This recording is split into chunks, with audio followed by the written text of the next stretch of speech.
Welcome to the Old Time Radio Westerns. I'm your host, Andrew Rhynes, and I'm excited to bring you another episode absolutely free. This is one of over 80 episodes released monthly for your enjoyment. Now, let's get into this episode.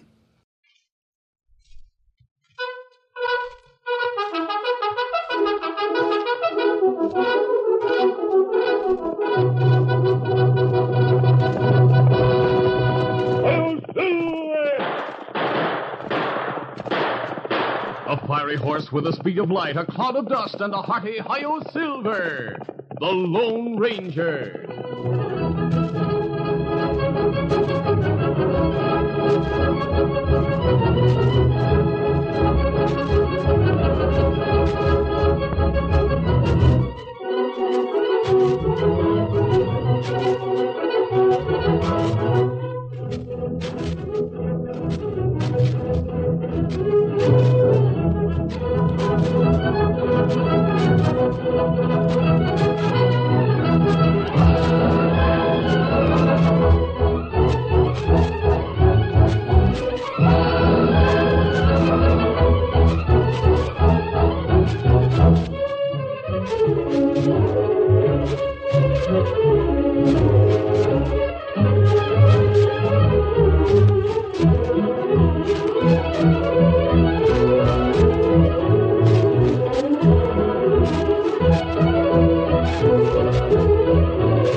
His faithful Indian companion, Tonto, the daring and resourceful masked rider of the plains led the fight for law and order in the early western United States. Nowhere in the pages of history can one find a greater champion of justice. Return with us now to those thrilling days of yesteryear. From out of the past come the thundering hoofbeats of the great horse Silver. The Lone Ranger rides again. Come on, Silver! Let's go, big fellow! I'm Silver!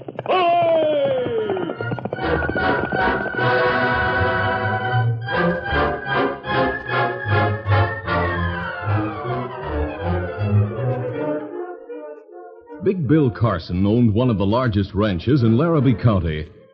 In response to a message, he came into town to attend a meeting in one corner of the cafe. He found that many other ranchers were there ahead of him. There's Bill Carson. Let's see what he thinks. Hey, Bill! You're just the man we want. Glad you could get here. Well, what's going on? Looks like we cattlemen got to take action. Come on over and listen to what Nate Dixon has to say. Hi there, Carson. Howdy, boys. Bill, shake hands with Nate Dixon. He's from the next county. Dixon, this is Bill Carson. He's about the biggest rancher we got around here. Glad to know you, Carson. Dixon, eh? You a cattleman? That's right. Bill Dixon has been telling us a few things about the railroad. What about the railroad? Well, we've got to stop it. Stop it. Hawkins, you loco? They just finished building the tracks. The railroad will be a fine thing for all of us. That's the talk those schemers have been spreading, Carson. What's going to happen when thousands of people come out here on the railroad to take up land and start farms? It'll mean the end of cattle raising. Sure. How will it? How much cattle could you feed if it wasn't for the open range? Mighty little. That's it. And what'll happen to the range when all the nesters move in? I haven't heard anything about the nesters moving in. Well, you're hearing about it right now. And it's downright unfair. We came out here by prairie schooner and ox team. We fought wild beasts, privation, and hunger. Then we built homes and settled this part of the country. Now a pack of lazy, good-for-nothing sodbusters will ride out on the train, take up homesteads on the range, and our cattle will stop. Yeah. How do you know all these people are coming, Dixie? Why, they've got to come. How can the railroad make money if it doesn't carry passengers? The railroad men will see to it that people move out here. Go on there. I looked on the railroad as a good thing for all of us. I thought it'd save us a lot of time and money shipping cattle by train. Sure, that's what we all thought. Has the land around here been open to homesteaders? Oh, but it's going to be. Dixon has all the facts. Land's going to be opened up all along the tracks. Well, it's curious I didn't hear about it before this. The railroad men are trying to keep it secret so there won't be any interference. Look, I'll prove it, I say. You see that man sitting all by himself in the other corner? Yes, I see him. I happen to know who he is and why he's around this part of the country. Get him over here. Yeah, I'll go get him. The boys, even if Dixon is right in what he says, I don't see as there's much we can do about it. You can do the same as the cattlemen over in my county are doing. Same as the cattlemen beyond here will do after I call on them and tell them the facts. Joe's bringing the stranger. Good. Looks like Joe had to nudge him with the business end of a six-gun. Step right over and join the party, mister. Not used to being threatened. What's this mean? We just want straight answers to straight questions, that's all. Your name's Vinton, isn't it? It is. And I'll have you know I represent the federal government. Mr. Vinton, why are you here? None of your business. Now, hold on, Vinton. There's no call to get riled. We're just curious, that's all. I'm investigating rangeland. Does that answer your question? Just why is a man from the federal government investigating the range? It's to be opened up for homesteaders. Well, doggone. Did you hear that, Carson? There you are. I'd never boys. have believed it. Now, see here, Vinton. The range is cut up. What about our cattle? What about it? We need the open range to feed our livestock. Yeah. You'll have to fence the land you What? own. Cut down your stock to what you can feed. Fence our land. Of course. Well, hold it. Now, see here. You can't do this to us. We won't stand for You're it. doggone right we won't. How about you, Carson? You got more cattle than all the rest of us put together. Nobody better try to put my livestock off the range. That's the talk. You cattlemen all have the same idea. Think that just because you got here first, you have a right to everything. You haven't. The sooner you realize it, the better. Now, if you'll excuse me, I'll go to my hotel room. Good evening. Why, you... Let him go. Well, Bill, I guess we got it straight. I'd never have believed it. Have I proved my point, Carson? Yeah, Dixon, I guess you have. We've got to do something. Gents, I figure that if the railroad hears from influential cattlemen all along the line of track, it might do some good. The men over in my county are writing a letter. I suggest that you do the same. What kind of a letter? Tell the railroad we don't want any of their trains coming out this way. Tell them we'll take action if they run trains in spite of our warning. Ah, that wouldn't help. After spending all they did to lay the tracks, they won't pay any attention to a letter like that. They'll pay attention if we derail a train. You mean wreck it? Sure. Now, wait a minute, Dixon. We had to fight hard to get settled here. Let's fight to hold what we got. Maybe he's right. That sounds reasonable to me. How about you, Carson? Well, boys, I don't like to think of derailing a train. Well, neither do I, but we've got to save the range. Well, ain't likely anyone will get hurt just derailing a train, but it'll be a good warning. We fought to win the range. I reckon we have a right to fight to hold it. Good for you, Bill. Then we're all agreed we'll write the letter. Here, just a moment, Vinton. I have a letter all written. Right here with me. You can sign it, and we'll send it east on the next step. We'll show them. If they run a train in spite of our warning, we'll smash it. And let them know we mean business.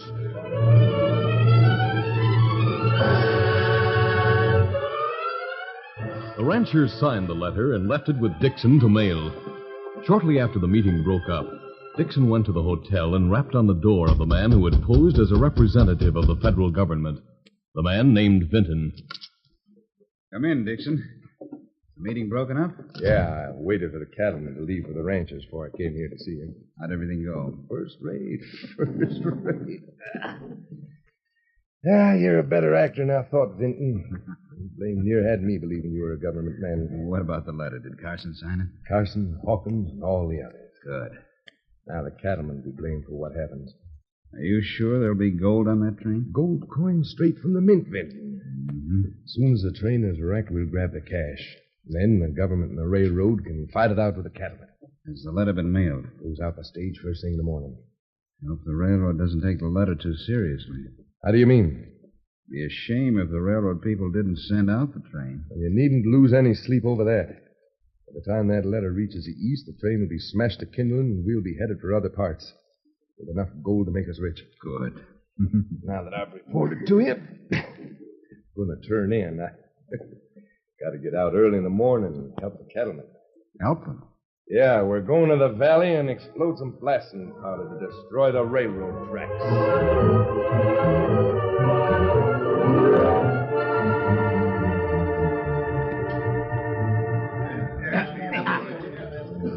The following morning, the cattlemen met not far from the Carson Ranch and brought with them picks and spades to dig holes in which blasting powder could be planted near the rails. This ground's mighty hard packed. Tough digging. Yeah, it sure is. Hey, Dixon, are you sure this blast will stop the train without killing anyone? Sure, the blast will just throw a lot of dirt over the rails. The train won't be able to get through. Well, I don't know anything about trains. Seems to me the whole train might be tipped over. I know what I'm doing, Carson. Just do as I say and don't worry about it. You're not getting cold feet, are you? No, but... Well, you gotta back what you said in the letter. Yeah, Dixon is right. The railroad ignores a warning, they'll have to take what comes. We're planting an awful lot of powder. Better too much than too little. Gotta throw enough dirt over the tracks to stop the train. It looks to me as if we're planting enough to tear the tracks right out of the ground. Doggone, my back's most broke from digging. How about some of you other gents grabbing a spade? Hey, hold on, Joe. Maybe we can get someone to do it for us. Hey, you injured. Yeah, I saw that redskin ride up. Never thought of asking him to dig for us. There's no harm in trying. Hey, Injun. You call me? Yeah. You want a job to earn yourself some cash money? You work for railroad? Not exactly, but we'll pay you well. Sure we will. Grab a pickaxe and bust up the ground alongside the tracks. Why you bury powder near track? To stop the train. Now get to work. Well, hold on, Dixon. You can't get any man to help by talking that way. What's your name, Injun? Me Tonto. Tonto, eh? Like Bill Carson. Me no. Oh, you do? Ah. Well, I'll tell you the situation. We don't want a load of homesteaders coming out here to take over the range. You savvy? Me savvy. We wrote and said so. Now, if the railroad comes out in spite of our letter, we aim to stop it. We need some help. You want a job? No. Me not want that kind of work. Hey, hold on. Here, come back here. Well, hold it. Tonto rode down the hillside and raced across the valley where he was supposed to join the Lone Ranger. The masked man rose to meet his Indian friend and listened attentively while Tonto explained what had made him late. Me see men working near railroad track. Go take close look. Tonto told about the plans to fire blasting powder strategically close to the railroad tracks so the rails would be buried beneath tons of earth. Tonto, that ties in with something I heard. What that? I went to town in disguise this morning to get some supplies. The cattlemen were talking about a letter that was going east on the stagecoach. Oh. I wonder if those men know that the train is already on the way. We'll be here long before the letter reaches its destination. Me not know. Furthermore, Bill Carson and the other ranchers seem to think the rangeland is going to be turned over to homesteaders. I'd like to know where they got that idea. I'm going to find out. You say train come through plenty soon? Yes. I wish you'd follow the railroad tracks east to the top of Ball Mountain. When you see the train, send me a signal. A fire at night or a column of smoke in daylight. Me start now? Yes. Easy, stop. I'll be on the move as soon as I saddle Silver. Adios. Adios. Get him up, Scout.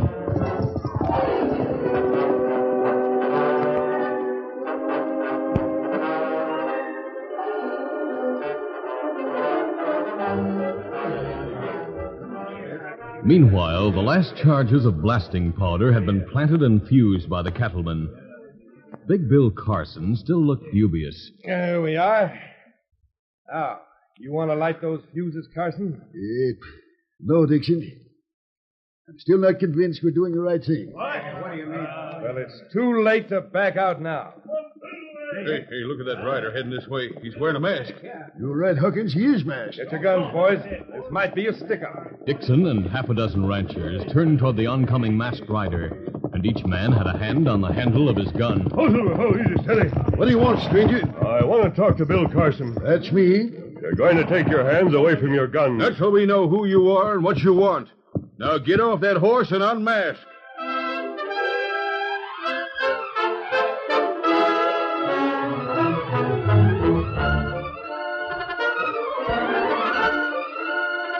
The curtain falls on the first act of our Lone Ranger adventure. Before the next exciting scenes, please permit us to pause for just a few moments.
Now to continue. As the Lone Ranger dismounted, he studied the faces of the cattlemen. He knew they were honest, hard-working men, ready to fight hard for their rights. And their faces were grim. Big Bill Carson stepped forward. You said you wanted to speak to me. Well, take that mask off, then you can talk. I wonder if any of you men would shoot me if I refuse to take off this mask. Let's see your face, stranger. That's an oath. I'll handle this, Dixon. Look here, mister. Why do you want to see me? You're an important cattleman, Carson. Was it your idea to wreck the train? With surprising speed, the Lone Ranger unexpectedly grabbed Bill Carson by the wrist and twisted his arm behind his back. So Carson had to turn with his back to the masked man. My arm! Yeah! My arm! You're breaking my arm! The Lone Ranger's other hand brought a 6-gun into view. Carson is my shield. You can't get me without putting a bullet through him. No! Hey, Dixon, you hit my hand. Your hand wasn't hit. My bullet struck your gun. Anyone else want to try a shot? Get me loose from this prisoner. Here, let's rush him. Don't try it. Stand back, all of you. Before the menace of the masked man's gun, the cattleman drew back several paces. I'm taking Carson away from here where I can talk to him alone. I'll not guarantee his safety if anyone shoots at me. Carson struggled, but the masked man's grip on his wrist was a grip of steel, and upward pressure on Carson's arm, twisted behind his back, brought excruciating pain. Carson's other arm was locked, so the big cattleman could do nothing to relieve the pressure. Let go of me. Let go of me, do you hear? If you struggle any harder, I'll have to break your arm. Now back up. We're going to an arroyo about 50 yards from here. You men stay right where you are. Come on, Silver, follow along. The Lone Ranger and his prisoner moved backward step by step, while the masked man kept his eyes and his gun leveled at the others, until he reached the rim of an arroyo 50 yards away. Dense underbrush grew along the edge of the arroyo. There he stopped and questioned Carson. At that moment, the Lone Ranger saw a column of smoke begin to rise from the top of Bald Mountain. He watched it spiral skyward until he learned from Carson why the ranchers planned to derail the train. Carson finished. We got this land the hard way, and we aim to keep it. And no masked man is going to stop us. Carson, according to your story, a government agent told you the land was to be open for homesteading. That's right. That isn't true. There's no plan to let homesteaders into Larrabee County. As for Dixon, why did he come here? He has a small ranch in the next county. Why didn't he stay there and ask his own neighbors to help him? Well, I don't know. I hadn't thought of that. You've been misled. He sent a letter warning the railroad people. They run a train at their own risk. Your warning letter left on the stagecoach this morning. It can't reach the railroad office for several days. There's no train coming through for a week. The train's on its way right now. Look at the top of Bald Mountain. You see that smoke? Yeah. That's a signal from my friend. The train is on the far side of the mountain. Wait. That's true. Dixon lied. Dixon did lie. You'll know it when the train appears. Go back and tell your friends Dixon lied to you. Tell them that they... The explosion. They fired the blasting powder. The track's been either ripped apart or buried, possibly both. Dixon must have given the word. Dixon wants that train wrecked. Yes, but why? I don't know. There's no reason to wreck the train if the government isn't going to open this land for homesteading. Dixon must have a reason. Steady there, Silver. Hey, what are you going to do? I'm going to stop the train. You tell the other ranchers what you've learned. We'll deal with Dixon later. How do I know you're telling the truth about the homestead? You can check that. Hold it. Benton, the man who had claimed to be a federal representative, stepped from the brushwood at the edge of the arroyo. With a heavy gun held steady, he covered both the Lone Ranger and Bill Carson. He approached, but halted several paces back, too far for the masked man to have any hope of knocking aside his gun. The Lone Ranger waited, calculating his chances, watching Vinton for a split second when the gunman might be off guard. But Vinton was sure of himself. You're both covered. I'll shoot at the drop of a hat, so don't take any chances. You, mister, keep your hands away from your guns. You called him Vinton. Is he the one who said he represented the government? Yes. That was a lie, wasn't it, Vinton? You and Dixon must be playing for big stakes. We are. We don't intend to let anyone get in our way. Then you're not a government man. Oh, you're learning, Gus. What's the idea hiding in the brushwood? Dixon and I thought it would be wise to have an ace in the hole. I guess it was. Well, Vinton, I don't know why you and Dixon want to wreck the train. When the cattlemen hear this... They're all looking over here, Carson. From where they stand, it looks like I'm holding a gun on the masked man. And I'll bet every one of them is glad to see me. Benton, you've given Carson the proof he needed. That's too bad for Carson. Now he'll have to get what you get. I'm going to shoot you both. You don't dare shoot me in plain sight, my friend. It won't be in plain sight, Carson. The shooting will be done at the bottom of the arroyo, and the masked man will get credit for killing you. You've planned very carefully, haven't you, Benton? Yeah. And now I'm curious. I wonder what you plan to do about the cattlemen when the train is wrecked. You couldn't very well loot it while they all stand around watching. We didn't figure on having them around. The train is coming, like you say, it's ahead of time. But me and Dixon will handle the situation. Stand still, you. Stand still, I say. Stop edging sideways. You two stay close together so I can keep you both covered. Now get down to the bottom of that arroyo. Like blazes. If you're going to do any shooting, you'll do it right here where all my friends can see what's going on. I can do that, Carson, if that's the way you want it. Remember, all those men think I'm a government man. You'll be shot for resisting when I put you under arrest for plotting to wreck the train. There's just one thing you've overlooked, Benton. You've been watching us so closely, you've forgotten my horse. Take him, Silver! Silver had been watching his master with hands raised before a pointed gun, and the carefully trained stallion was ready. At the word, he leaped into action, charging against Benton and knocking the schemer off balance. Come on, Bill. Seizing the opportunity, the Lone Ranger leaped forward and shot his fist to Benton's chin. Take it! No. Ah, that's the stuff. Here's another. No. That got him. It'll hold him for a few minutes. Dixon's bringing the others. They're shooting at you. Dixon's doing the shooting. No, no! Hold your fire, boys! The masked man's on our side. I'll have to do something about Dixon. Hit his arm. Talk to them, Carson. I'll try to stop that train. The Lone Ranger leaped through the brushwood and out of sight before the oncoming cattleman could open fire. The great horse Silver followed as the ranchers rushed to Carson's side. Get him! He's down there behind the brushwood. Oh, wait, boys! Listen to me! He's all right. It's Benton and Dixon who are wrong. Now listen to me. Come on, Silver!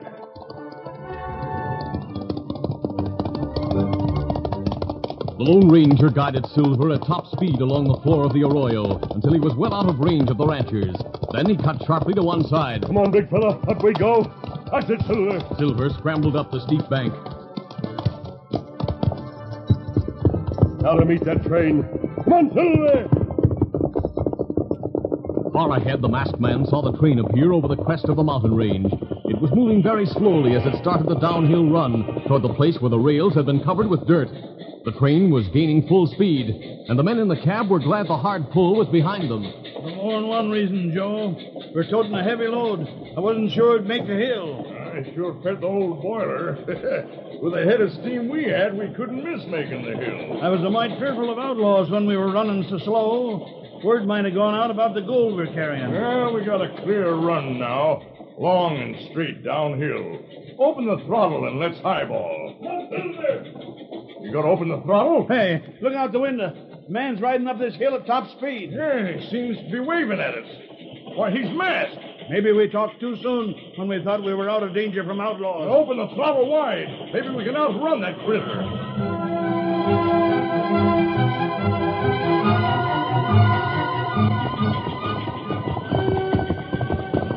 Ho, Silver, ho! The Lone Ranger drew Silver to a sharp halt and turned abruptly as the train swept past. Stop the train!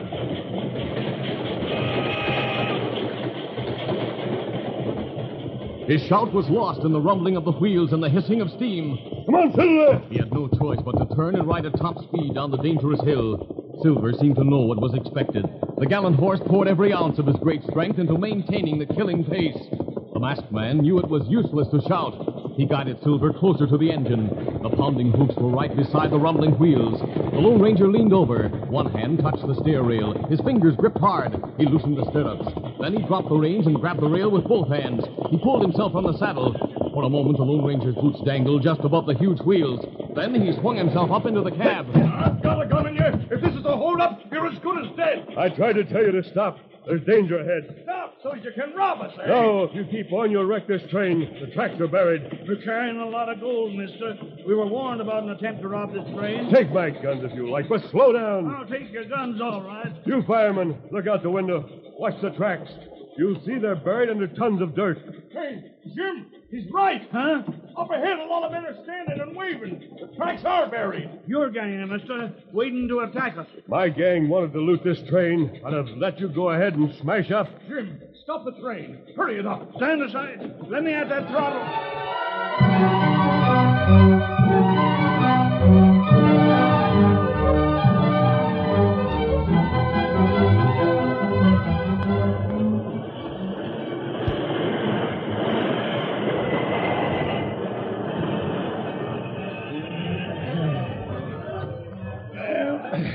That was a close one.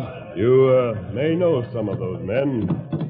There's Bill Carson. I know him. And Hawkins. Hi there, Jim. You sure had a close one. How'd the tracks get buried, Carson? Well, it's a long story. We got the two crooks who aim to wreck the train and steal all that's on board, including the gold. Good. We're a pack of fools for listening to a lot of lies about the railroad. We'd have been a pack of killers if you hadn't stopped. We wouldn't have stopped if that masked man hadn't done the humdingest piece of riding I ever saw. Hey, wait a minute, mister. I want to get my horse. But I want the passengers you saved to meet you. They owe their lives to you. Hold on, will you? It's no use, Jim. He won't stick around to meet the people he helps. He doesn't accept praise or thanks for what he does. As soon as he finishes one job, he moves on to another. Well, he's sure an all-fired fine rider. He's an all-fired fine man, Jim. He's the Lone Ranger.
This is a feature of the Lone Ranger Incorporated, created by George W. Trendle, produced by Trendle Campbell Enterprises, and directed by Charles D. Livingston. Tonight's drama was written by Fran Stryker. The part of the Lone Ranger is played by Brace Beamer.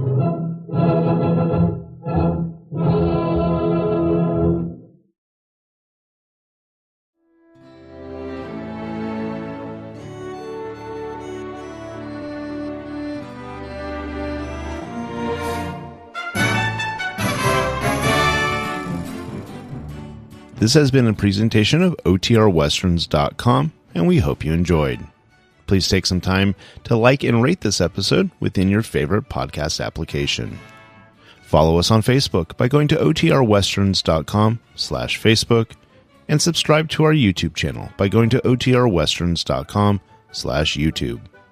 Become one of our ranch hands and unlock some exclusive content.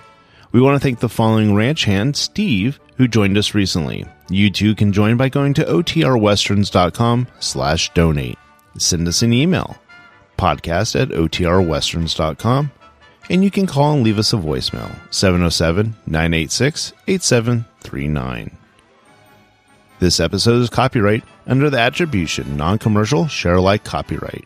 For more information, go to otrwesterns.com/copyright. Have a great day, and thanks for listening.